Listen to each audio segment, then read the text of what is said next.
Welcome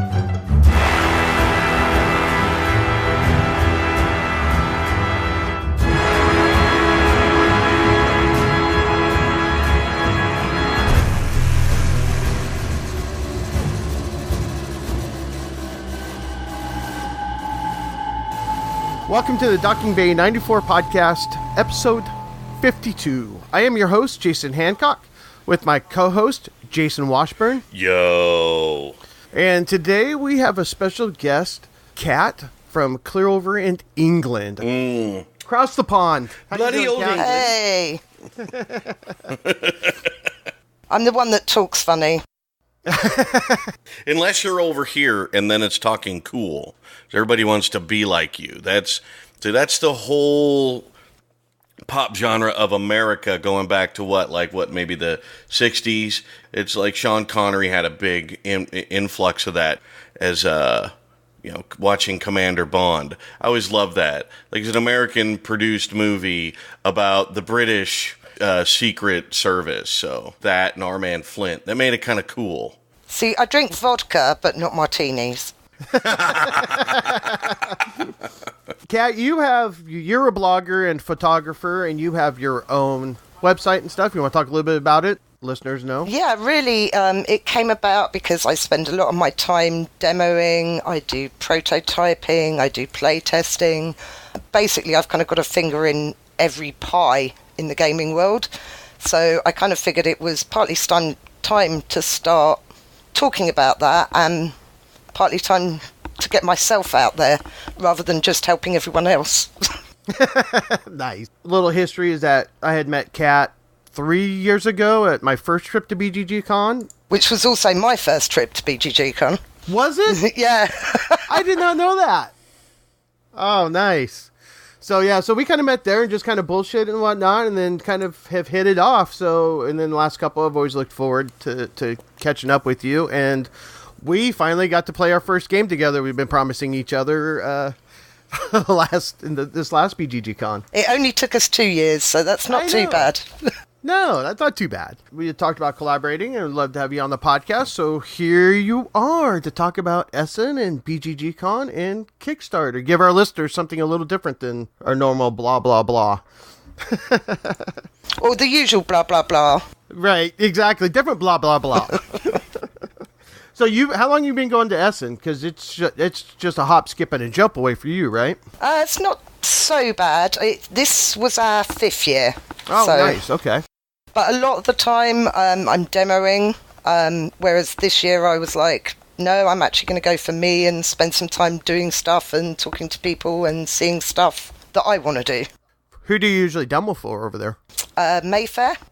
Oh, okay. Wow. So, what was your big things that you found at Essen that you really either already got to the table and enjoyed, or that you're looking forward to getting to the table? Agra, by Quind Games, I'm really looking forward to.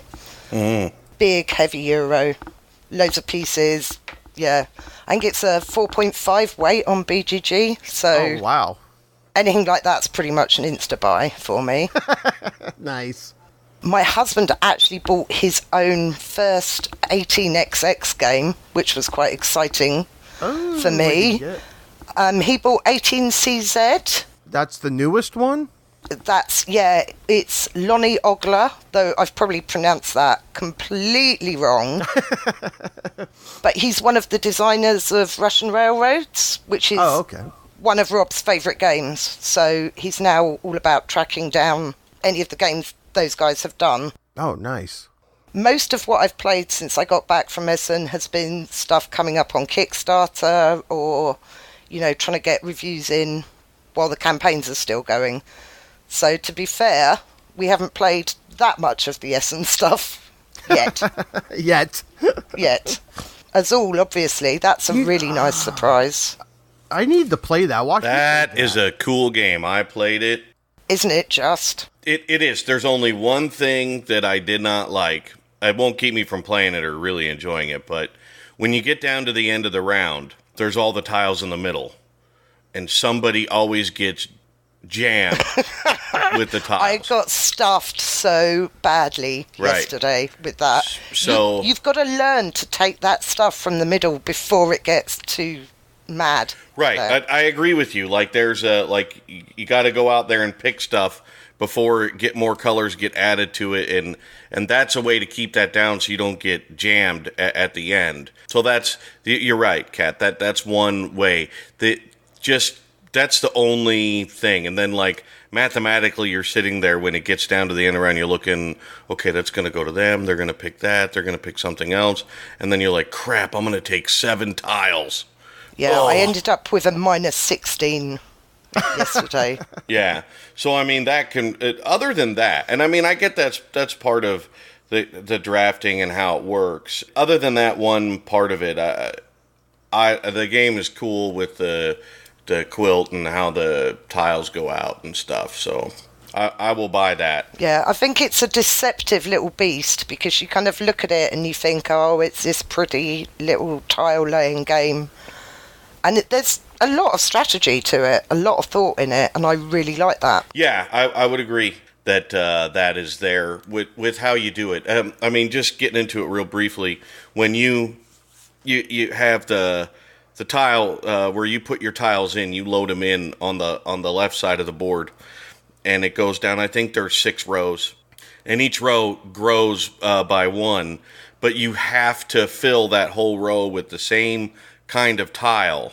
If you don't fill it in this round, then it stays put until the next round, until you can pull enough tiles to fill that row from 1 to 6, and then at the end of the round, you can move 1 tile from that row over into your grid that matches the same color pattern, whatever tile it is. So it's kind of interesting in that respect. And then the scoring is horizontal, vertical.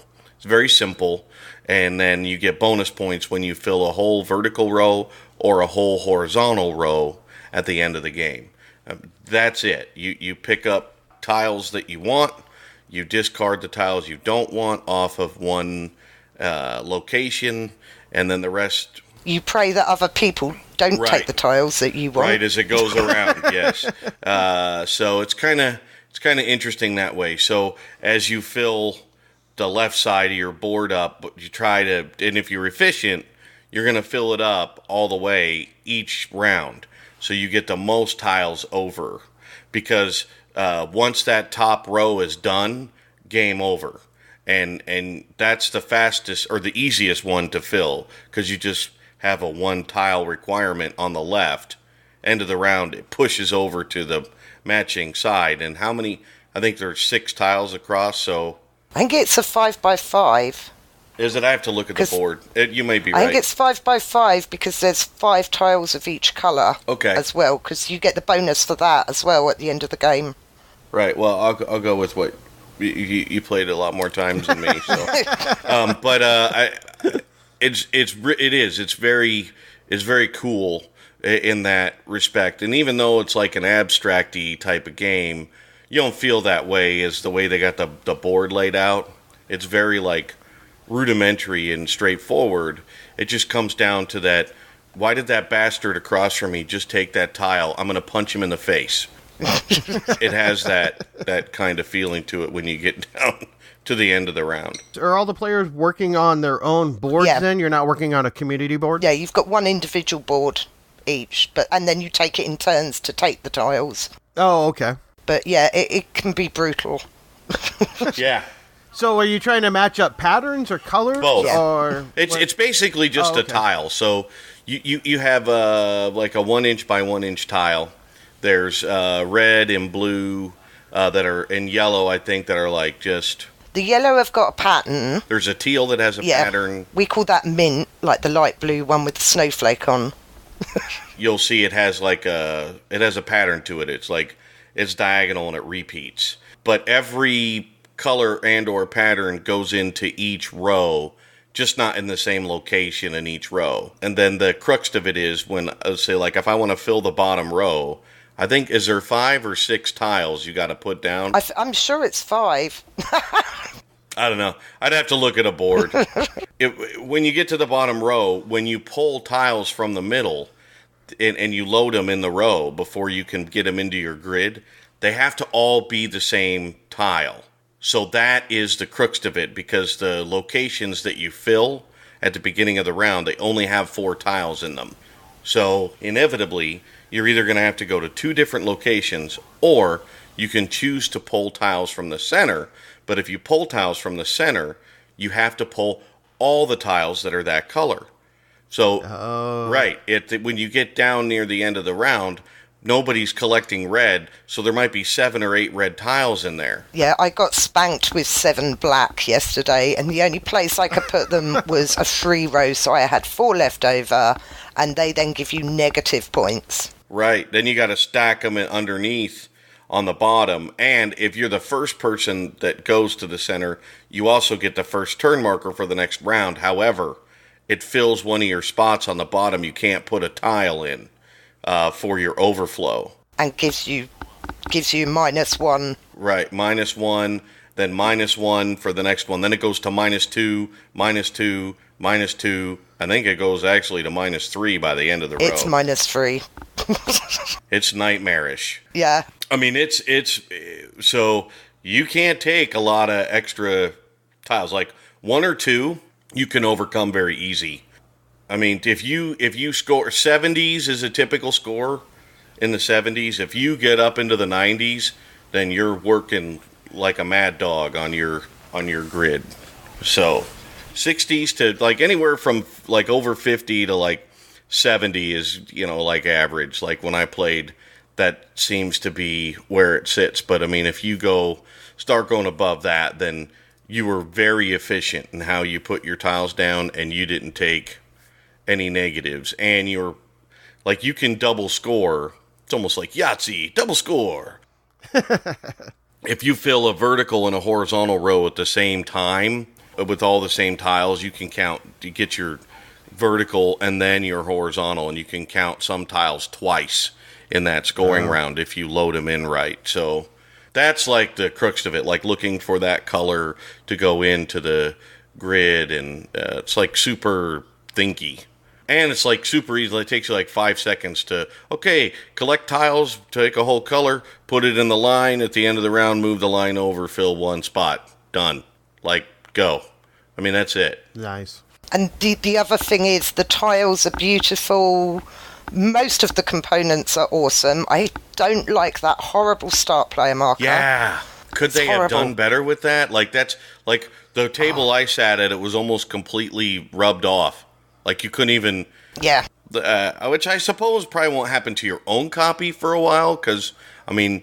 Mine's starting to look grubby already. With all those badass tiles, they could have just, like, done one tile with, like an indented 1 on it, and maybe it would have made it a lot better. I will probably end up making my own for the game, just because that cardboard one is horrible. It is. It's really kind of crummy. But the bag's nice, the tiles are nice. Yes. But then it's Plan B, who bought a Spice Road with the beautiful bowls and the metal coins. Yeah, Plan B games. Oh, is that who did it? Yeah. Yeah. It's their new one. Yeah, I saw that on the table, on the hotness table at BGG Con, and I never did get a chance to play it. The table was always full, constantly. Well, the hotness tables were always full, period, damn near. But with Azul, I was saying to people, hang round the table. It's a quick game. It's right. like 20 minutes, maybe half an hour. Hang round, jump in. Yeah, it's fast game. That's the other thing. I know I can get that on the table with my family on family game night, because it's easy to teach, and it's fun, and it's fast. Doesn't feel like a filler, though. It's definitely one step up from a filler, because there's a lot more thought in the gameplay. We tend to use it as a warm-up game. Like, we went to game day yesterday. It was the first game we played. It's kind of like, get everyone going before you go on to something heavier. Sweet. Yeah, I'd definitely be looking for that. I think it was at the local game store. I haven't made it over there yet. Yeah, I haven't seen it for sale yet over here, but I haven't checked Amazon, though. So, Kat, you want to compare a little bit between Essen and BGG Con, the difference? Because there's a huge difference. I know we talked about it, but there's a huge difference between the two. It's chalk and cheese. I always warn people who are talking about going to Essen for the first time, be prepared for the fact you will not play games there. Essen is purely a trade fair. Purely spending money. Yeah, exactly. Watch that money fly out of your wallet magically. There's an ongoing joke in a few of the groups about the fact they pump something in the air to make gamers go a bit mental. Because you always go with this budget in mind, and then you're like, oh, I'm at the cash machine again. What happened? And then because you're on your feet all day, there's, I think, 8-9 halls now. Wow. You kind of get home in the evenings, and everyone's like, should we play a game? And everyone's like, oh, I'm knackered. So I think generally we get a couple of sort of quick, easy games in the evening, but literally that's about it. You can hang around to demo games, but there's so much to see and do that it seems a waste of your time standing at a table for an hour, 2 hours. You're better off just doing your research before you go, have your list, and go crazy. So how big is one hall, would you say? I mean, I don't know if you have anything to compare it to, but... There's one big hall, which for some reason is hall number 3. Which never made sense to me. And then there's a lot of other smaller halls. I mean, some of the smaller halls are equivalent to the gaming room at BGG. Okay. The main hall is literally unlike anything you will see anywhere else. Really? And it is just stands. That's it. So is Essen is Spiel, was it Spiel die Essen? Is that what it's actually called? It's called Spiel, but it's in the town of Essen. Right. And is it at a convention center? Yep, it's at the Messe. Again, my pronunciation is probably horrible, but it's at the Messe in Essen. Okay. But everyone just calls it Essen. I mean, I think there was 182,000 people this year. Wow, that is right. Board games aren't popular at all. No.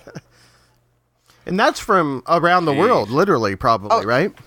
Totally. I mean, obviously, I know a lot of the guys from BGG Con. I'm starting to see more of them coming over. Mm-hmm. I think it is primarily Europe, partly because of your restriction on luggage. Right. I know the guys from Heavy Cardboard FedEx something like 50 kilos home from Essen, which obviously costs them a small fortune. So it's not quite so practical for like you guys to just come over and buy stuff. That's where you get there and you say, I'm getting one game. Right. Good luck with that. What's the game I'm getting? Yeah. One game. I think I had a list of 20 that were definite buys or definite look-ats, and we probably came home with closer to 80. Holy smokes. And did you make it through all the halls? Yeah. Wow. I think there might have been more halls tucked away somewhere that we didn't find. Because it's just sprawling, that place. And I've just about got my sense of direction sorted by the time it's ready to come home. Right, I bet. Man, how do they do the tickets to that? I mean, there can't be just one entrance in with that many people, is there? No, there's a lot of entrances. I mean, this is the insane thing. Like, BGG Con tickets are what, $150? Essen tickets are €31. Which is... not even $50? It's not, no. Yeah, it's less Yeah. than that. Really? I don't... Wow. Yeah. Yeah, but BGG runs us like $150. Yeah. You're like, what? Yeah. But that $50 times 180,000, that adds up pretty quick for them. Yeah. So you had 20 games researched, you came back with 80. What are you looking out of the ones that you weren't researching? What were you looking forward to getting? What are you looking forward to getting on the table? Oh, there's so much. Photosynthesis, obviously, from Blue Orange with the trees, just because it looks amazing. And I've heard mixed reviews on that so far too. Yeah, it looks so pretty. It does. I don't necessarily care about style or theme, but obviously if something looks good, you're immediately like, ooh. Let's say Agra is another one that I want to hit the table fairly soon, but it's got a 28-page rule book, so yeah, that's going to be interesting.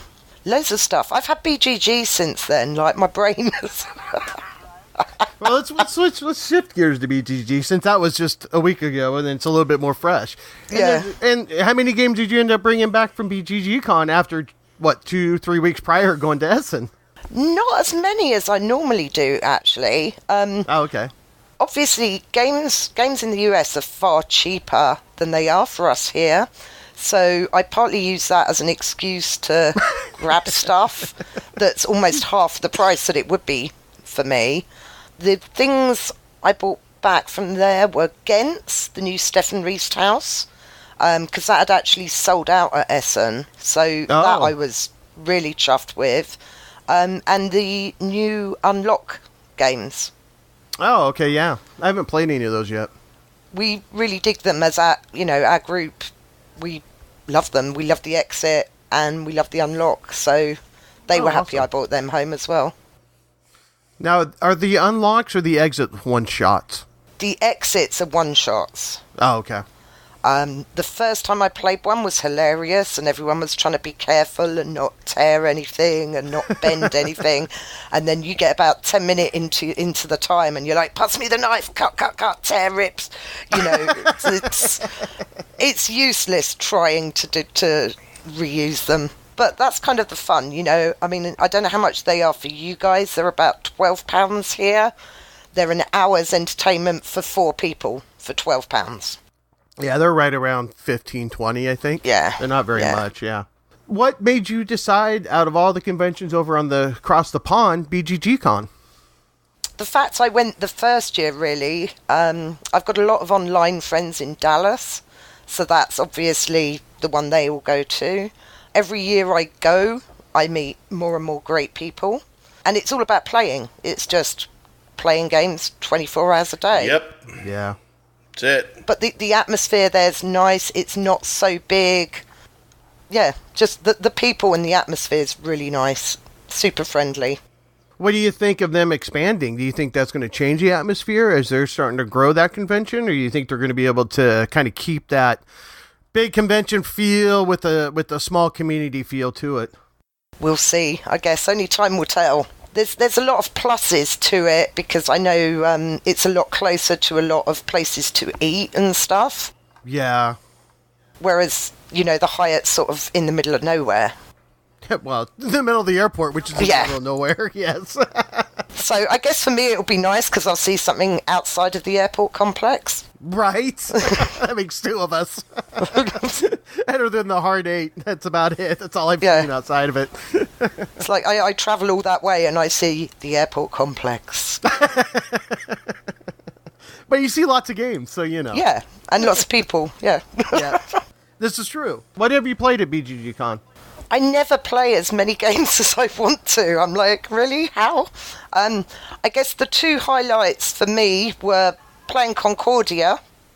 Yes. The new 5-player map with you after all these years. With Philip. I love that map.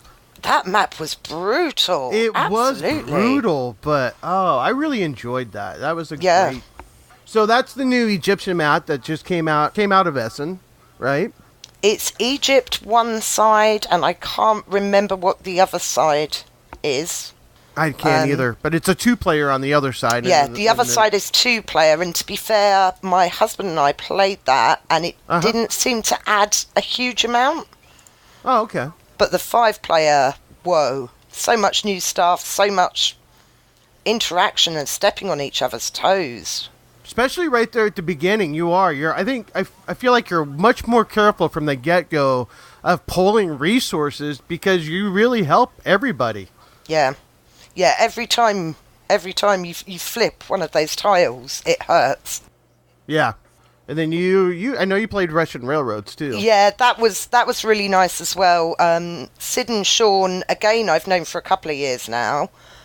Sid came over to London because her mum was doing the London to Edinburgh bike ride, so we got to hang out in London for a bit, which was cool. I'd recommended Russian Railroads to them, but they hadn't got around to playing it. That game is awesome. It is, exactly. So it was really nice to actually sit and teach them that. That was really cool. Those were probably my 2 highlight games of the con, for sure. Wash, what was your highlight game of BGG Con? Raja of the Ganges. Which one's that? It's an Essen release. It was a hot game. Yeah. They brought like, I don't know, 5 copies to sell. It was probably more than that, but they sold out like day one, buttholes. So I didn't get to get one. But of all the games I played for new stuff, for hot stuff, it had some really neat things that I liked about it. So it is a worker placement game. You use dice to power your workers. So you start the game with 4 dice. Each there's 4 different colors of dice. You also have a tableau in front of you where you build buildings, markets, and shrines, temples, and you unlock further stuff there. But the interesting thing is you collect money, and you collect, I think it's fortune. So you have 2 different scoring tracks. So the interesting thing they did here is you start one at one end and one at the other end. So in a lot of board games, your scoring track goes around the outside of the board. And you're moving in the all-scoring direction, right? They always go the same way. So your fortune starts and goes the way that, 99% of other board games do. You go around to the right. The money track starts and it goes around to the left. When your 2 markers meet, that's when the game ends and you win. So you're pushing 2 different tracks to meet in the center. So like Star Wars Rebellion, only on a big giant scale. So the interesting thing is, for every 1 fortune you get, I think it's 2 or 3 money, maybe 2. I think it's 2 for 1. So and then there's some interesting mechanics with the scoring.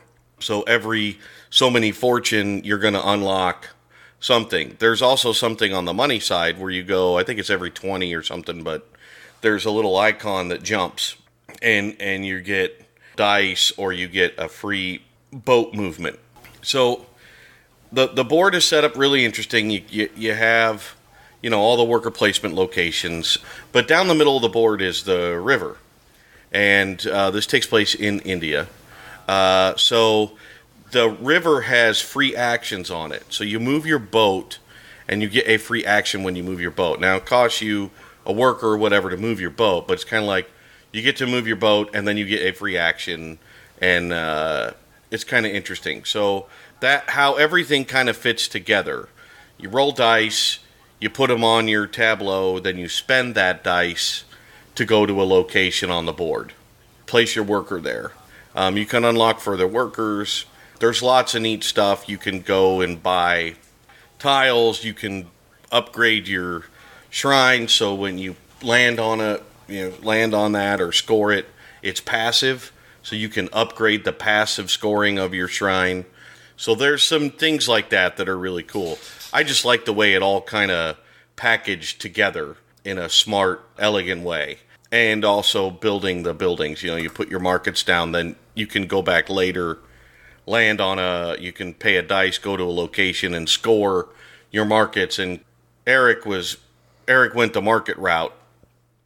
And in subsequent rounds, when he was triggering his market, he was scoring like $8. Boom. And he would move up $8 on that track. Boom. Every round. So you kind of got to go with your engine. If you passively upgrade your shrines, then when you build a shrine, you trigger all the shrines, or you can go to a location to trigger all those shrines, or you can go to a boat location, and then you score all those points. And there's 4 shrines, and you can upgrade them all to 4 points a pop. Oh, wow. So when you land on that, right. So you can, and don't forget, fortune is 2 for 1. So where the market where you're getting 8, you're moving. So if you do 4 points on a single shrine track, you trigger that shrine, you're moving the same distance. So it's kind of math is plays in there, but it's cool, right? So it's 2 different things, and it's also mostly 2 different tiles that you can build, and then use the pip count on your dice to build another game that uses pip count. We like that because King's Champion uses pip count. Woo! So that it's just really super cool, and that was one that I really wanted to pick up. It wasn't for sale, so that'll be the one that I pick up. And then Clans of Caledonia, we played that. Except for the cheaty ass 2 contracts clan. That'll be banned from games that I play. That's way too powerful. It is not too powerful. I just used it very efficiently. It's too powerful. Ass. Like I've won 2 games all weekend. Can't take that away from me. Well, you're undefeated. Yeah, I'm undefeated in clans. I'm never playing again. So, right. I played Noria. I did not like that one. I'm sure there's more to it if I played it again, but, like, it was so hard to figure out the rules. Like, we were, like, I don't know. We were sitting there, like, 2 guys at the table. I mean, so you're talking, like, 4 alpha gamers sitting at a table, right? We're all relatively the same age. I think the other 2 guys are a little bit older than me and Eric. And so you got, like, I don't know how many years experience of playing games. We're trying to read these rules, just cannot figure it out. So Eric's watching a playthrough, I don't know by who, on his phone. The other guy's watching one on his iPad. And they're talking, and they still can't figure out, it was like the rules were that poor. That's a shame. It was bad. Right. So then this drunk dude comes by, and he's like, oh, I played this. So then he's like, oh, take us through it. Okay. I can see where this is going. So, right. So, the guy's got, like, the beer in his hand. I'm like, oh, no. So, he's explaining it to us. I don't know if he did help us or make it worse, because then that just brought up more questions.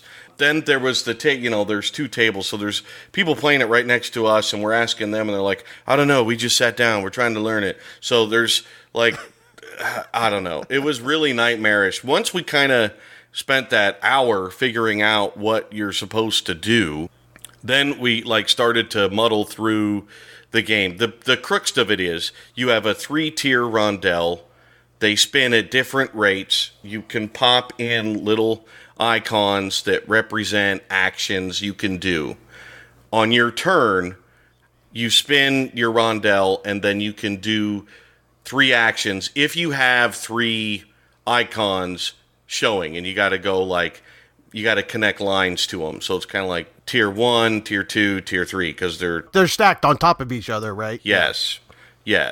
And they spin. So that was really cool for that. And you can go to this market and buy with resources. You can buy new tokens to put in there, so you can build your wheel how you want, and then you get cogs every round, and you can spend these cogs as currency to turn the wheel before your base spin. So you can set the icons to come in at different rates, so you can try to get what you want to do. The thing is it's a cool idea, it really is, but it just gets really lost. You have, it takes place in the sky, so there's all these islands, sky islands. And one of the actions lets you fly from island to island or to an island. And once you get on that island, you can take an action on that island, like building or collecting. You can up your collection ability so that when you turn your wheel and let's say the black icon comes up, you can go collect black resources. The more islands you go to that give you the bonus to the black, you start stacking them out so that when you hit that black icon on your wheel, you could get 3 or 4 or 5 of them. And then you take that to production to your buildings and you can produce stuff. Then there's like this whole scoring track on top, but there's some real like ugly take that to it. So whenever I score, I can move a track to score better. I can lock a cube in, which makes that track score higher if I'm on that track and it's a vertical track. And then I can remove a cube from another track so that it's not available to be locked in, thus making that track score less at the end of the game. So if you have 2 people on one track, they can gang up on that and they can knock out the other tracks. So like in our game, we had 3 people on the first track and they just obliterated the other tracks to make them completely worthless. I didn't like that. There's no way to combat that. Like, I would have to go to the other track and lock in but that's only one option, and that's if your city token comes up in the wheel. Now, I did mine. The top wheel just has 2 spots, a north and south, and then it spins 50% each time, like a half turn. So I loaded city tiles in there so I could always take a city action. I thought that would be real smart. And the first 4 turns, it worked out good. Last turns, not so much. Because then all the tracks are either maxed or obliterated, and now you have these city abilities you're getting every round that you're like, okay, you do nothing with it. So, and all the tiles upgrade so you can do double, and and there's only 14 turns. So I like that it's limited. I like some of those things. Did not like how some of the things fit together. And that was Noria. I was quite interested in that because it's a first-time female designer whose name I can't remember. Sophia was her first. Sophia something.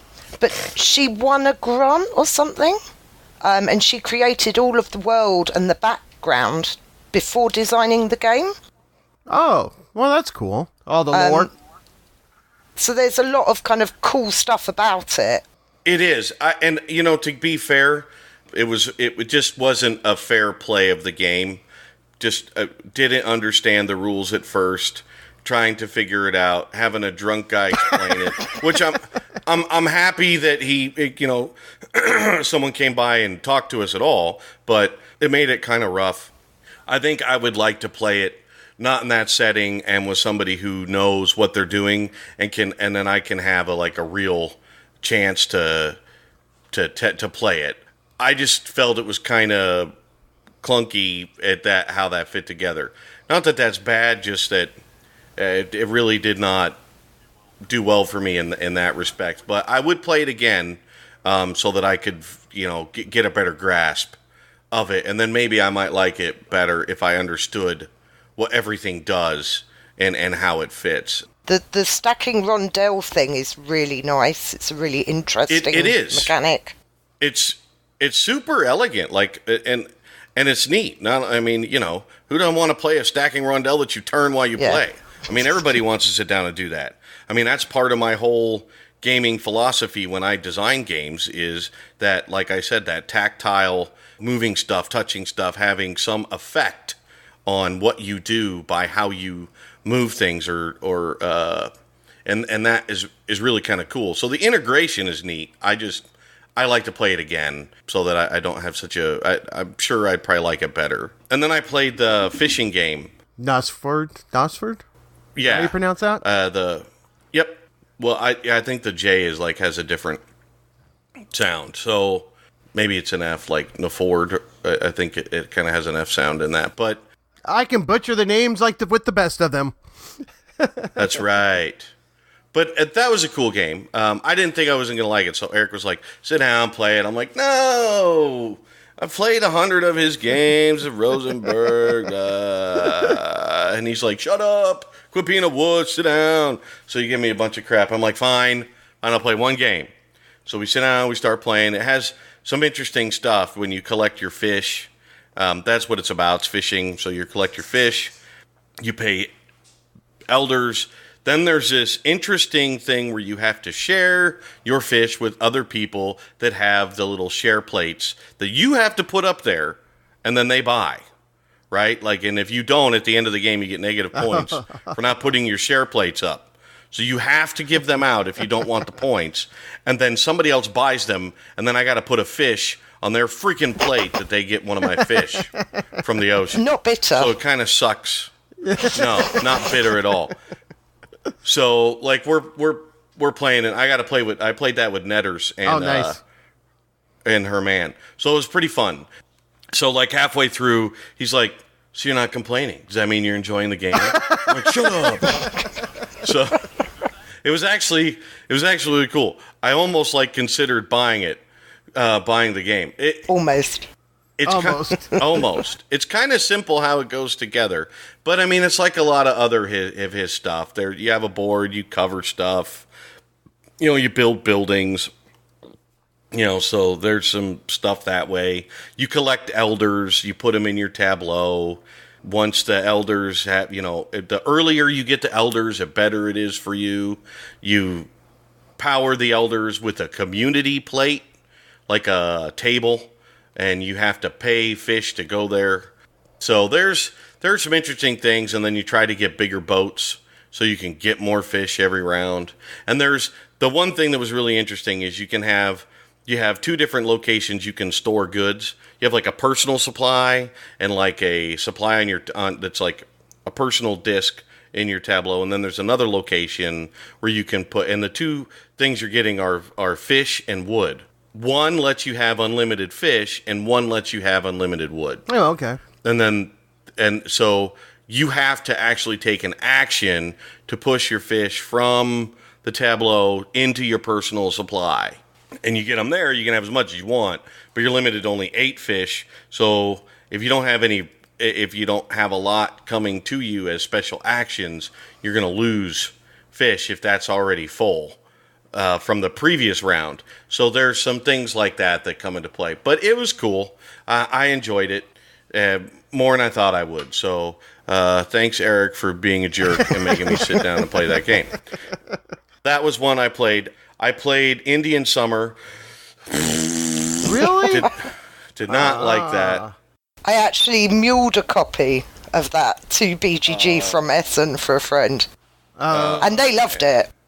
So it's like playing Cottage Garden, only with like punch holes in the Tetris pieces, and then I can steal pieces from somebody else at the table. As if it's not bad enough trying to fit my crap into my grid. Now I'm like, all right, I got this, and then somebody reaches over, I'll take that one and that one, and you're like, you dick.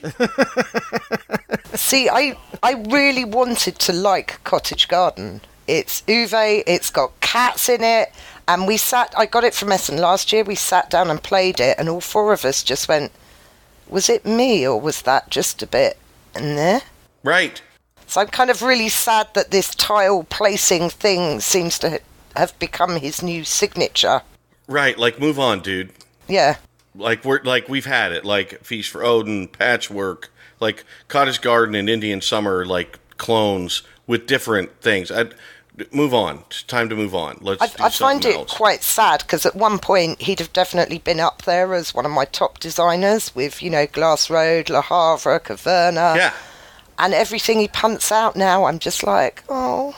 Right. Until he moves on from this, he needs to. Right. I'm with you. I did not. I just kind of was like, we got to sit with some cool people. That was fun meeting them. They were from a game group in Oklahoma, a husband and wife. They were both teachers. That was really fun. They were neat people. So that made it kind of fun, at least, to sit and converse with them. But the game I was like, oh no, I will never play that game. I will never buy that game.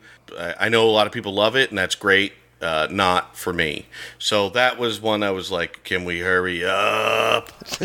So what makes Indian Summer different than Cottage Garden? Cottage Garden I've only played once, and I actually didn't mind it. I thought it was kind of neat, instead of trying to fill something, to try to work around the beads and stuff to score points. I thought that was kind of neat. Is Indian Summer like that, where you're trying to work around different stuff on your board? In a different way. So the tiles have holes punched in them in certain places, and then when you put your tile down, you can see the icon that's on the board through the hole in the tile, and then you put a little icon on that. When you finish the grid area out, you can score that little, like it's an acorn or a flower, I think, and then you can use those later for powers. Hence, you can steal tiles. You can do stupid ass crap. Yeah, I'm not sure if I would like to take that of stealing tiles in a tiling area. Yeah, I guess it's kind of a tiling. It is, but whatever. That was like, what? So I get what he's trying to do. He's trying to take Cottage Garden, open it up a different way, and you're doing the same kind of. It's the same grid size, same size tile. I mean, it's all the same. You're just it just does it in a different way. You draft the tiles in a different way. So there's some interesting things there. I don't argue that. Just not for me. I was like, this is ridiculous. So I actually met Uwe at Essen this year, And my husband was like, did you ask him when he's going to make a good new game? Right. Did you punch him in the face? Exactly. So it was kind of like that for me as well. I did not like it. But that, I mean, those were the big things that I played. I wanted to play but did not play Riverboat. Wanted to play but did not play Merlin. And yeah, that's like, I'm glad I didn't buy that, because like everybody's like, well, it's good. It's good. But nobody goes, that is freaking awesome, right? Well, both Daniel and Maggie both really enjoyed it, and I played it while you guys were trying to figure out Noria. I was over at the other hot table playing with the two friends of yours, actually, Wash. From your area, anyways. Yeah, the Blogadin. Yeah, Alex and his 101. And they taught it to me, and then another guy sat in, and so we were playing a 4-player game of it, and it was all right. I think this is the first collaborative game for Feld, so you can definitely see the Feld trademark in the game, and then you can see these other things that he's trying something new, which I'm all for. But it felt to me kind of discombobulated and clunky. I mean, and that's not the right word either. Just not as smooth as some of other Feld's stuff. Part of it was probably the iconography wasn't as good as it could be, I thought. Because I was, the whole game, and maybe it was just because I was tired, I always felt like I was asking, what does that do? What does that do? What does that do? That's like a Washburn game. Right. But I also feel like Feld's another one where his earlier games were just phenomenal, and realistically, can he ever live up? Yeah. To a lot of those earlier games. Yeah. Well, I think that happens with designers, though, sometimes. I mean, they kind of, like, I feel that way. So it's, like, really hard sometimes to put yourself in a new space. Right. Well, and the other part of it is that they're asking $100 for this at BGG Con. Oh, yeah, and yeah, so, yeah. It was $100. But that was insane amount, because I know how much that cost at Essen. Right?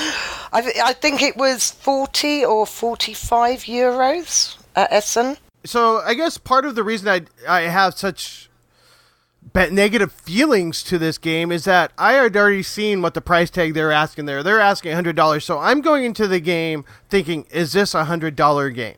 I mean, that's right, kind like of your brain's mindset. going to explode. Like, boom! Yeah, I mean, like, I'm expecting it to blow my mind. And I get to it, and I'm like, that's not a $100 game.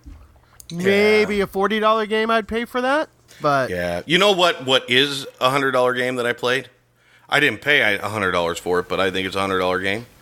Detective City of Angels. AJ's new game. You did get to play that, didn't you? I played that shit. I played the second. Like, I played the first. We played like half of the first one, or almost all the first one, maybe. Yeah, a couple years ago. That was his first thing. So I played the second one with the brawling with Josh and his group. Dude, like, awesome. Like, I didn't dig. Like, remember when we played Time Stories? I didn't dig that as like, it's cool. Yeah. But some of that stuff in that game, like, pissed me off. Like, really? Yeah, I remember that. Yeah, this game is way cooler than that. Cool. So you have some of those, like, same elements from Time Stories, but the vibe is 100% completely different. Like, I get Time Stories like, oh, let's travel in time. We can go to all these different times, blah, blah, blah, blah, blah. The cool thing about this, man, is it's like L.A. Noire, which is a fantastic freaking video game. It's like that on crack in a board game. Thing of it is, this theme is right in your you- wheelhouse. Right. Yeah, the new Time Stories is a film noir setting. Oh. Yeah. Estrelle Drive, I don't know. I think it's called. That's going to be the new one, and that is film noir, and that's quite exciting. Oh, that's interesting. Okay, well, maybe I'll try it again because of that. But I am partial to that, yes. But besides the point, the cool thing about that game is you have these tailored responses, and the chisel. Josh played the chisel. The chisel can make those choices. Do I want to give him the best answer, or do I want to give him a lie? And then as the person reading it, you're like, yeah, that's a bunch of horse hockey. All right, so then you tell him, dude, that's bull. You quit jacking me around. It's like, really interviewing somebody. And give me what I'm asking for. So it's kind of cool that way. And then you can like earn leverage. So like the next time you question them, you get the right answer. I loved it. I thought it was just a lot of fun. Eric played it. I don't think he liked it as much as I did, but I backed that sucker at the full thing because I'm glad I did because playing it was just I can see playing that with my family. It'd be a lot of fun because you get all these cool different episodes to play through. Cool. So that was another fun one I played. Yeah, I didn't get a chance to play that one. I didn't even realize he had it, actually, until you'd said something a couple days later. I didn't either, man. I was walking by the table, and I'm like, you got some spots? He's like, yeah, we got 2. I'm like, all right. And I just sat down. Nice. I didn't even give him a chance to say yes or no. I'm just like, I'm in. And see, that's what I love about BGG Con. You just sit yourself down on a table and off you go. Right. And people let you get away with that as well. Right, like... You do that at your local game store, they'll be like, who the F are you? Well, I want to play this game. No, dude, we didn't invite you. I mean, so, like at BGG, you just sit down and you're like, all right, what are we playing? They're like, okay, and here we go. So, I mean, it's like, it's very much that way. But I had a great time, and I'll save all the other stuff and our... speed dating and all that for another episode because that's a whole thing of it itself. But that's a whole thing. But I had a wonderful time playing games. Dude, who doesn't want to play games like 18 hours a day for 4 days straight? Like you just try to 18. God. Yes, but how many nights did you end up karaokeing and whiskeying it up, Kat? Only the one. Only the one. Yeah, were you playing Rock Band? That wasn't even my fault. That wasn't even my fault. I was so going to go to bed they early. Held a gun to your head. No, they held whiskey to my mouth. There it is. So, it was like 3 in the morning, and we were just wrapping things up, and I was just getting ready to go, and I rented the Cat, who's been out karaoke and whiskeying it up, and she's like, I can't believe I'm still up. I've been up since 6. That whole night culminated at 5 a.m. with Rammstein karaoke and hard root beer. Nice. It was cracking me up. It was funny. Rammstein. That's hysterical. Sweet. Yeah, so I played Merlin, and then we played Clans of Cadonia, which I am bummed I did not buy that. You ended up picking it up, Wash. In fact, it was your I did. copy. I bought that game. Yes. Yeah. And I'm excited about it. The cool thing about that game, dude, is it's easy. Like it's not hard or funky. It's a little fiddly, but it's cool. Like it's easy, right? So it's easy to teach, easy to play. The fun comes through in the variable powers and all the neat stuff that like you get to do for your group, for your clan or whatever. But yeah, like I want to make my wife sit down and play that game. So I think she would like it because it is pretty straightforward. Once we were going off the rule book, and then Sarah was nice enough to swing by and go, you do this, this, this, and this, and that was pretty much the rules. And yeah, she was like, I'll teach it to you in 5 minutes. Ready, go. Yeah, so I really enjoyed that game. Everybody keeps on comparing it to Terra Mystica with an economy or with a market, but yeah, like I wouldn't go that far. No, like I know some people did. I wouldn't say it is. There's no tracks. There's no other things in it. There's, you don't have upgrades. You don't have god powers. I think they say Terra Mystica only in the sense of how you put your player things board down. Yes. But the thing about that is, it's really not, because in Terra Mystica you're limited by how many energy and what you can do and how big your little city can be. In Clans, you're not. Once I pay one shipping, I can jump rivers, and I get that in Terra Mystica you have the same thing, but there's zero, you don't have to do that, I got to terraform this land right. to build on it. Yeah. You just put down your freaking thing wherever you want. I want to build a bakery here. I want to put my cow here. The only thing is you can't put a cow in the woods or the sheep in the woods, or you got to have a field. And only your lumberjack can go like in a wooded area, and that's like it. Yeah, and your miner can only go in a mountain. Yeah, that's pretty much the only restrictions. So, I mean, and they're cool restrictions, and I think the board's fair and some stuff, but I just like that it's kind of a simple thing, And I also like the fact that it's a modular board, so I can see this playing a lot better at 2 players than Terra Mystica easily. So that's the other thing that really interests me, is that it scales down well. I would agree with you 100% there. You guys are killing me, because I've been hovering over that for a while. And you should get it. I might have seen a copy on a group this morning and gone, maybe. It's worth it.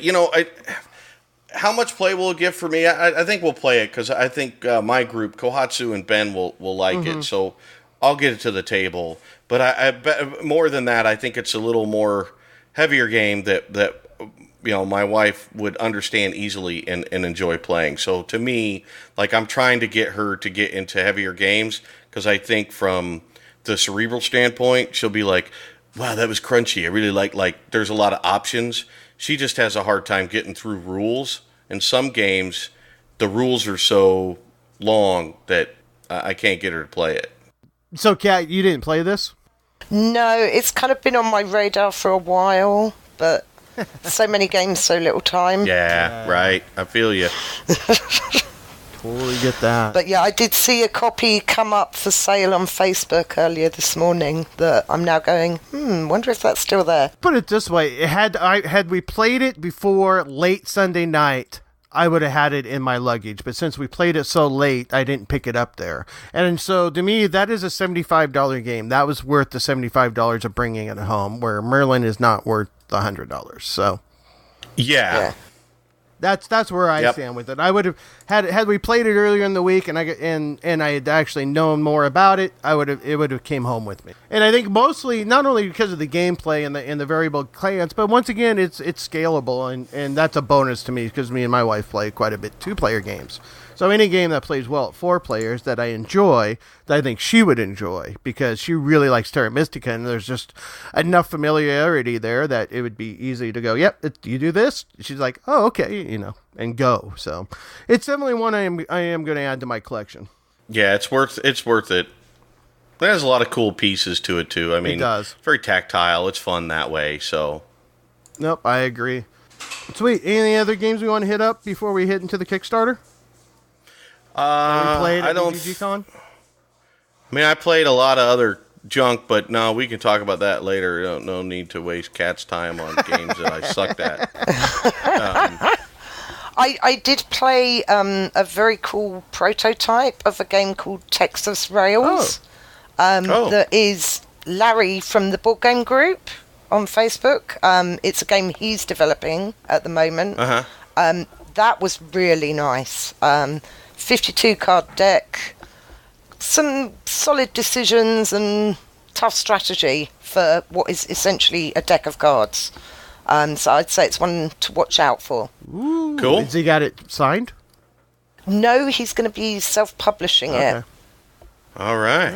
We're kind of looking for we need one more card game, because we've got 2 that we want to publish. So I think start of next year he's looking to get that out. But okay.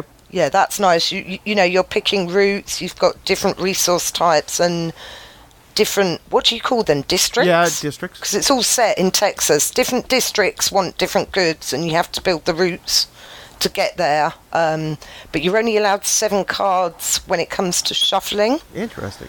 So you kind of have to pick and choose what you want very carefully, because otherwise you're just going to lose it anyway. There's no point having a ton of cards, because they're all going to go. So that was nice. Interesting. Okay, yeah, definitely be looking for that. Anything else, Kat, that you want to talk about for BGG? Ethnos. I finally sat down and played Ethnos. How'd you like that? I really like that. It's quick enough, and you can bang out a game in sort of half an hour with people that have already played it. The board is horrible. The card art is lovely. And the gameplay is really good. What are the mechanics of that? Set collection and area control. So you have 6 different races that are in 6 different colours. You play a set either of the same colour or the same race. Each of the different races has a different ability. So whichever card is on the top of the set you place, you get that ability. And you place a marker in the area of that colour. And then at the end of the round, you score area control. So it's quite simple, quite fun. And it goes to 6, which is always a bonus to have something that's not just a party game that goes to 6. So, yeah, I played it with 4 and 5, played my first 6-player yesterday, and that was rough. Really rough. Was it? Tight board? Just 6 of us fighting over pretty much every area. Yes, this is the one that has the cool plastic pieces that stack on top of each other. Yep, that stack. Yep, that's the one. And again, the plastic pieces are nice. The board is ugly. I wonder if I was playing something wrong. Because did you feel at some point during the game that the only choice you have was to draw? Because it seems to me when I played this, there was like half the game, there was really no decision. It was just drawing cards, and it was kind of random. Yeah, it is, but then you've kind of got to be careful because anything you don't play, you discard into the market so anyone else can get it. So you've kind of got to make that decision sometimes to play sets that aren't great, aren't going to score you great, because you don't want a load of good stuff that you're going to put in the market for other people to grab. True. Yeah, I think we played this at 3 players, and I felt like it was all right. And maybe with a higher player count, it would be better. Cool. I'm glad you liked it, though. Yeah, I've played it 4, 5, and 6. Okay. I think 3 is the bare minimum for that one, isn't it? I don't think that plays 2. I don't know. It would make sense. And I mean, anything with area control is going to suck with fewer players. Except for Nippon. Nippon is the only game that has able to do area control for 2 players well, in my opinion. But Nippon is awesome. Nippon is awesome. And I guess that's... Never played it. You would like it. Never played it. You would like it. Well, I mean, Nippon isn't really area control, but it definitely has that aspect, and it's very elegantly implemented for 2 players. But then it's what's your game? And, generally their games are awesome. Yeah. Yep. I love Zhanguo. Zhanguo! I love that. We played it with my husband, and I genuinely thought he was going to cry about halfway through the game. He then complained nearer the end of the game that he could feel his brains leaking out of his ears. And I'm just like, dude, this is not the heaviest game you've played by a long shot, but for some reason that upsets him. Yeah. I haven't played that yet. He bought it for me, so it's his fault anyway. Try it, blame him. Yeah, totally. I'm with you. No, I'm glad you like Death Note. I should try it at more players. It's just, at times I felt like it was just, there was no decision. It was just kind of trying to get what you want, so. Yeah, it is that, but then, yeah, it's fun, it's quick. Again, it's pretty easy to explain. Yeah. And it's 6 players. And it still plays quite quickly with 6 as well. Oh, that's good. And there's also different decks you can combine together, if I remember correctly, in the base game, right? You've got 12 different races, and you draw 6 at random. That makes it nice. A little bit of variability on... And maybe, I wonder if that's one of those games, depending on if you get a combination of races that kind of don't balance well, maybe? I don't know. But you're only ever playing one of those powers. Yeah, exactly. So, yeah. Very true.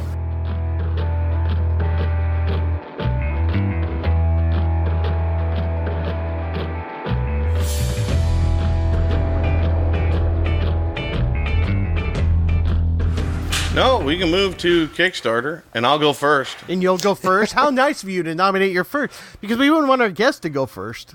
I don't want you guys to steal the game I'm backing. I know both of you. All right, what do you got, Walsh? It'll be FOW. All right. And I won't say the bad word on there. So I want to talk about War Room by Larry Harris. So for those people who are Axis and Allies lovers, same guy. So Larry Harris designed, as they have on the Kickstarter, renowned Axis and Allies designer. Nightingale Games presents War Room, a deluxe global World War II board game for 2 to 6 players, which fits in your wheelhouse, Jason, because you're always asking, does it have a 5th player? Can you play 5? There's like two every reasons single why game. I asked that. One, I know. One Your meetup. does that mean the person's actually have tried it? Because if they say no, then they haven't even tried it, and it hasn't been play tested enough, in my opinion. Or 2, All right. yeah, exactly. I know you and Eric All gave me right. shit about that, about the publishing. I know. That's okay. Anyways, on to the I other feel you. rant. Right. So this is good. It plays 2 to 6. It's about an hour per player, so it's going to be a longer game, but you are conquering the world, so that might take some time. This is World War II. There's 7 nations, so the difference in this is it's a circular board that is the world. The main board is about 42 inches, and you can actually get like an upgraded 47-inch board that comes with the little push sticks, so you can look like all those wonderful pictures from World War II where they're like pushing people around on the right. Exactly. So who doesn't want to push their Forces stuff across around the with a map, stick? I know. So it looks like a whole lot of game.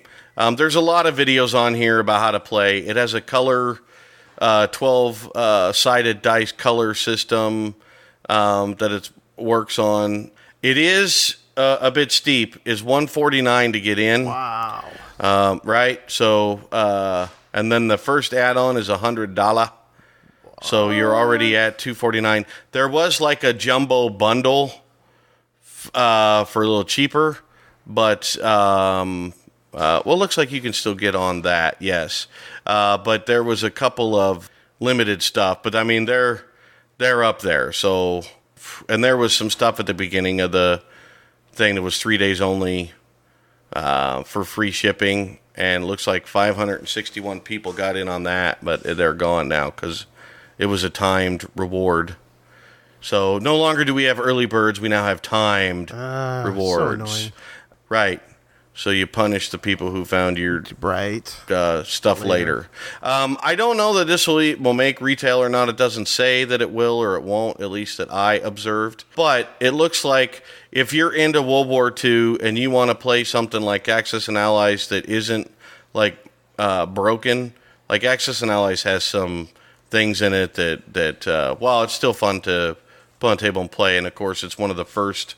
It's so old, right? That's one of the first like World War II games you play, or I played as a kid, but has some neat stuff. That interesting thing is your units stack. They have stackable plastic interlocking units. So instead of putting your figure out there with a bunch of chips underneath it, you actually stack the units. It's kind of cool. So you can see the different colored, like, infantry is yellow and artillery is blue and tanks are green, and then you stack them. So you can stack different things into one stack. Mm-hmm. So when you're using your little stick to push that stack, you're moving your whole army, right? And the cool thing is, like land units are square, air units are round, and naval units are kind of like a long oblong, like an elongated hexagon shape. So that's cool. And it has some tracking for the whole This looks like a resource lot management. of pieces to that. It is. It's a lot of stuff. So, I mean, I can understand the price tag, considering what you're getting and all the different cards and all different little things. Anyway, this is, I mean, it's already funded like $300K. So, it's got 12 days to go. So, this will definitely be up when this pops. 305,000 is where they're at. It was a 150 goal, so it was lofty, but they banged it out. He designed one of the best World War II board games of our time, so or at least one that's got the most play. I have to look up what else this guy's done, but I don't know him off the top of my head. But looks cool. So if you're into that kind of thing, there you go. Hit this one up. Kat, what do you got? Right, you're being far more organised than me. I'm desperately trying to quickly look on the PC here. Mountaineers is one of my current picks. Oh, there you go. You talked about that a little bit. 18-inch high, 360-degree rotating mountain. Like with the sticks. Who doesn't want sticks? Who doesn't want a giant mountain? Right. This actually, do you know, I've just looked it up. It's got 11 days to go still. Yeah, you're all climbers, but you're not trying to get to the top of the mountain, you've actually got different goals. There's different terrain types on the mountain, so it might be something like have a peg in the highest alpine point on the mountain, or the highest glacial point on the mountain, or get 12 pegs all on trail route. So you've got different objectives. There are ways to draw more objectives throughout the game. You get, I think it's 3 actions a turn. You've got to pay resources to climb. You leave pegs behind as you climb. We've had a couple of games that we've all pretty much been stuck to one side of the mountain. Oh. We've had some other games where everyone's been fighting for the same point. And there's actually an ability you can buy that helps you remove other people's pegs. Like the last game we had was just harsh, really harsh. There were 3 of us, all obviously going for similar goals, and it was like, I take your peg out. Okay, I put mine in. I take your one out. I put my one in. That was, he was after just under £30,000, it's showing on mine. He's got 63.5, so he's well and truly funded. Yeah. 11 days to go on that. $49 for the base game. There's That's also not bad. That looks for, like for what you get in the box. Yeah. It's phenomenal. Mm-hmm. You saying about 5-6 players? There is a 5-6 player expansion for $75. Gets you the extra players. It gets you some extra mountain sides. The mountain sides are all double-sided. Nice. So you can kind of build whatever you want. I actually took it back from Essen to review. I was like, oh my God, this is going to be a nightmare to put together. What have I got myself into? And it actually went together quite nicely, to be honest. Sweet. You've got different weather conditions that change things. So some of them, you have to pay extra for certain terrain. And it just looks awesome. Nice. It just looks so amazing on the table. That looks cool. Yeah, going back to what I was saying, I don't necessarily care whether something looks pretty or not, but, you look at this and you just go, wow. It's got a table presence to it, for sure. Totally. The guy, Massive Games, their main business is actually like cardboard displays. Oh. And card holders and things, so they kind of really know what they're doing when it comes to working with this kind of stuff. It looks awesome, it plays really nicely, and it's not just a simple race to the top. Even on the game that you guys were taking each other's out, kind of take that, did the game wear out its welcome? I mean, or did it still play pretty quick? It still it plays pretty quickly. It's a set number of turns. I think it's 10 turns each, which is determined by, there's a deck of cards, event cards, and you have a certain number of them depending on the number of players, and you have a different event each turn. Nice. That usually give you some provisions, but sometimes will actually take provisions away from you depending on the weather. So yeah, I think it's 10 turns per player. Nice. Okay, cool. So yeah, that makes it nice too. So you don't get that extra long take that game if you end up with one of those goals. But then I think you start with 4 or 5 goals, so it's not totally essential to have one. But we're a vindictive bunch of people, so. Looks like they got some cool add-ons too, like a tray holder. Yeah, those are the things that say that's kind of his main business, is tray holders, card holders, display stands, and things like that, all out of cardboard. That's cool.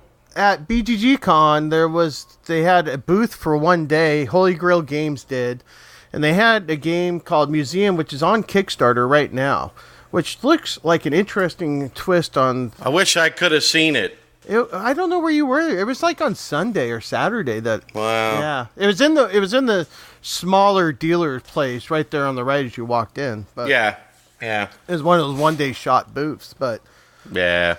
The artwork is done by Vince Dutrait, which has done an amazing job, which I love his art.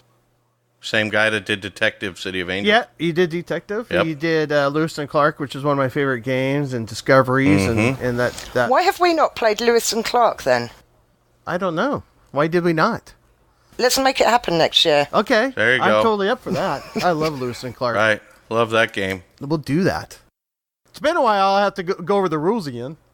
Yeah, it's been a while here because other people here aren't so keen on it, but I really like it. Yeah. So- I play it quite. We play it often. So Nice. You know, I have a couple friends that aren't keen on it too because they thought it was just kind of a slow burn, but I really enjoy it. that's just punch him in the face and put it on the table. Right? So, yes, we will add that to our thing of Lewis and Clark next year at BGG Con. Yeah. There you go. Anyway, museum.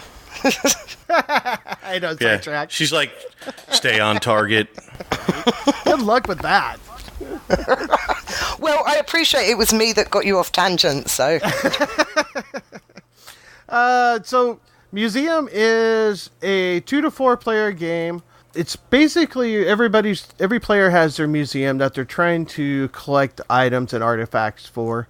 Discovering lost civilizations, 4 continents, acquire relics to display in your galleries, and it has a neat mechanic where this part of the stat collection is you're trying to do either by the icons or by color, and you get points for horizontal and vertical as well.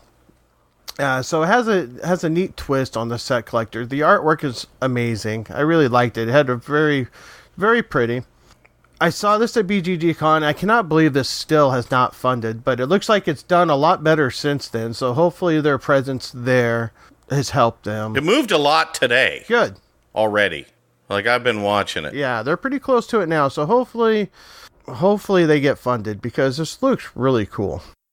180 objective cards, 24 notoriety cards, and event cards. And the event cards look like newspaper headlines. And this is just a very 1930s feel to it, I think. Kind of that whole archaeological Indiana Jones style. Yeah, it's a spoof on Indiana Jones. So, I mean, one of the cards is Dr. Colorado Jones. So, I mean, it's totally a spoof on this. And if you're going to do something about this, how could you not? I mean, that just makes, smart decision there. And I agree with you. The art is like, what? And the graphic, and not just the art, but the graphic design doesn't take away from the art, but still portrays what they wanted to do. So that's huge too.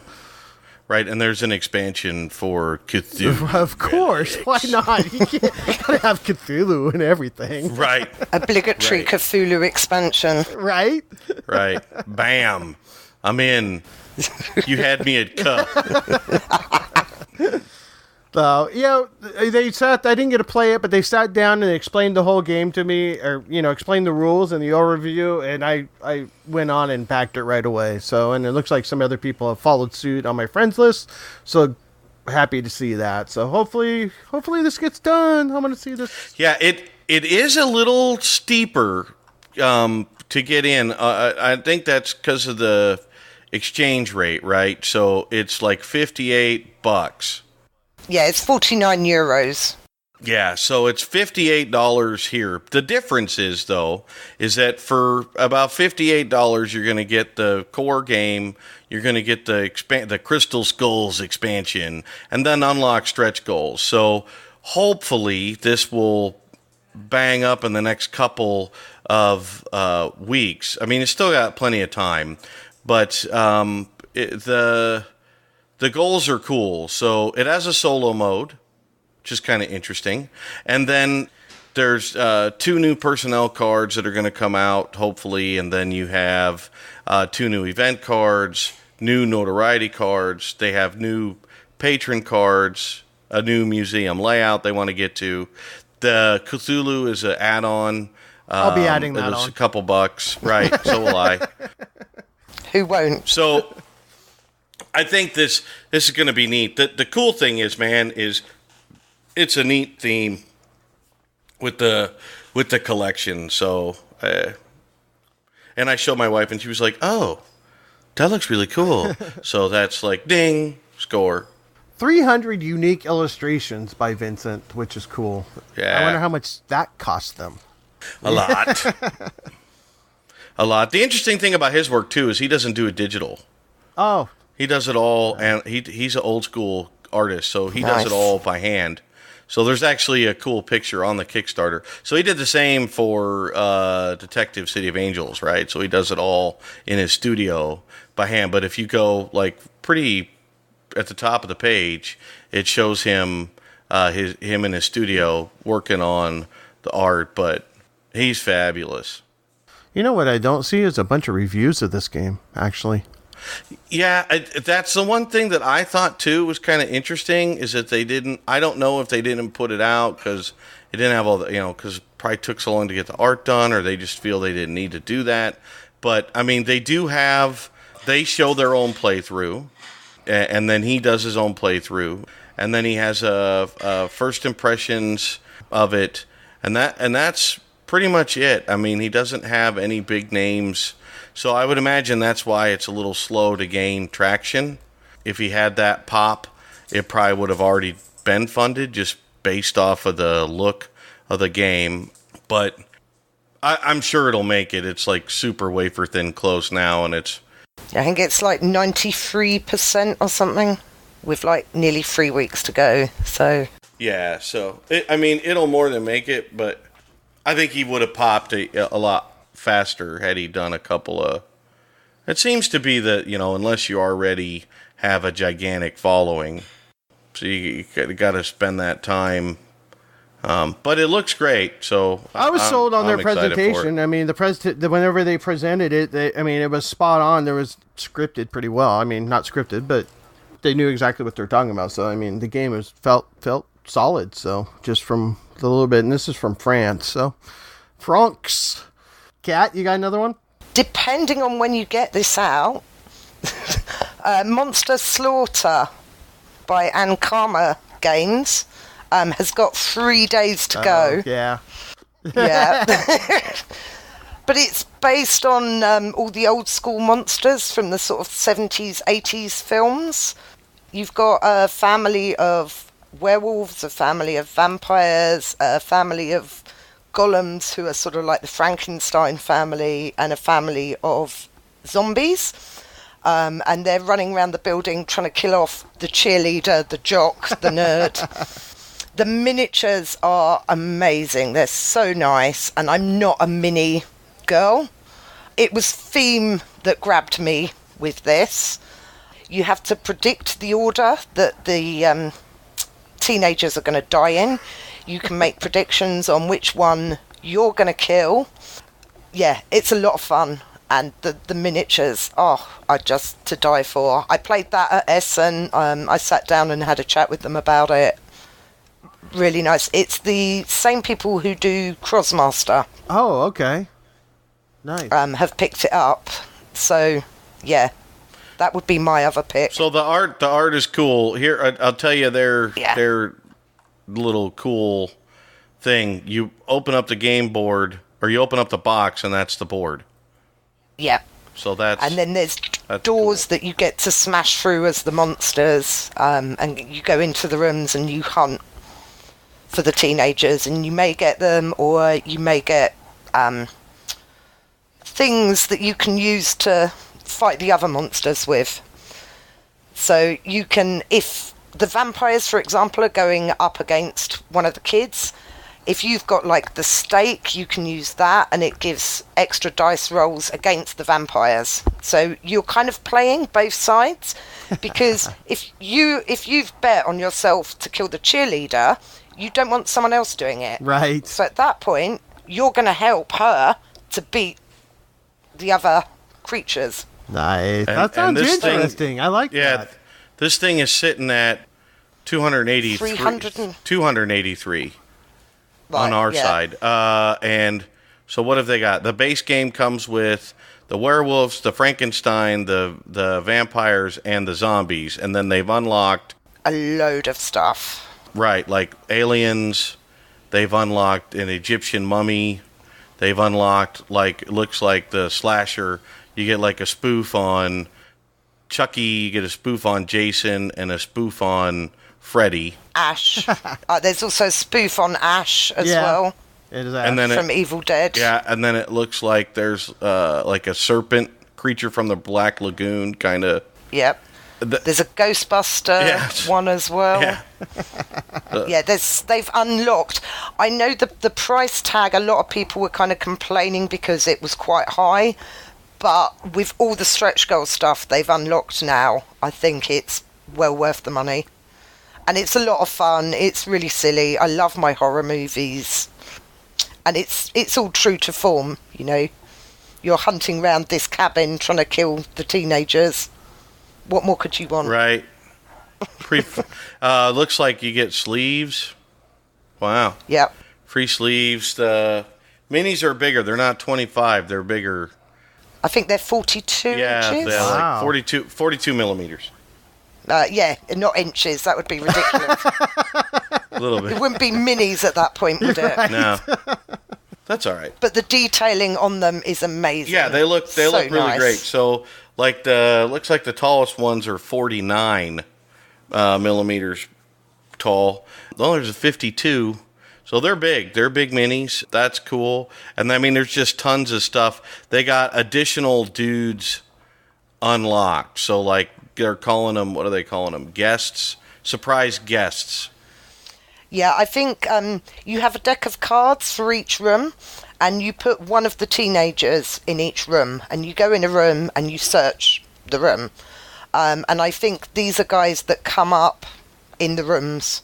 Obviously, I play tested an earlier version of it, so I'm not 100% sure where they're going with everything that's in the Kickstarter. But yeah, I think they come up when you're searching through the rooms trying to find the teenagers.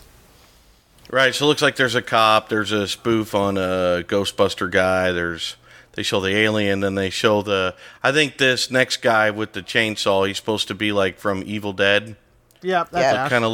Kind of looks like that, and then I think there's a Doc Brown from Back to the Future parody as well. yeah, and then there's a gal, I don't know if that's supposed to be a Tomb Raider ripoff or Black Widow, maybe Black Widow.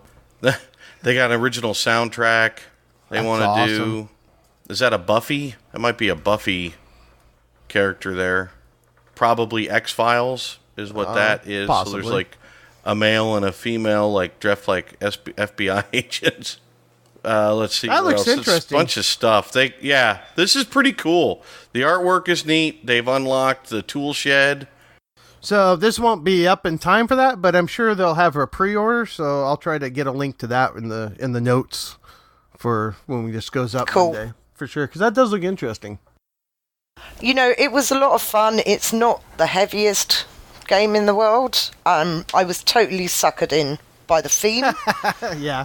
So I made a point of going and seeing it and playing it at Essen. And yeah, just gratuitous fun. I see Edo did a review of it too, so that's cool. Okay. Meet the students: Bob, Brittany, Tom, Cam. Yeah, I think Brittany's the cheerleader, isn't she? I think. Yeah, that's hysterical. I think I always put her to go first because, you know, that's how it normally works. Right.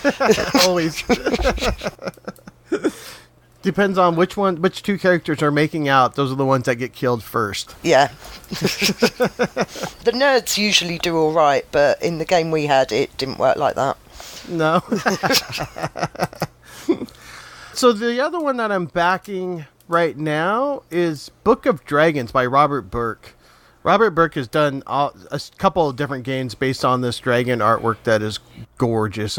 It's going to be a large tarot-sized cards with this beautiful dragon artwork, and I've backed I think just about every game that he's done with this artwork because I can't get enough of it. I mean, the games have been good too. Draco Magi I enjoy as a 2-player game, and then check that out.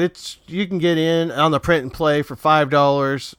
You can get the Tuck Box version for $10, or you can get the retail version, which actually comes with the print and play version, Tuck Box version, and the Book of Dragons, which the retail version. So at $25, you can pretty much get everything. But if you want a cheaper version, it's definitely there too. It is sitting at, it's almost funded. It's about 3,000 short right now with 540 backers. There's still 24 days to go. So Robert Burkle, he'll do fine on this. So I'm actually surprised for the price point that this hasn't actually been done yet.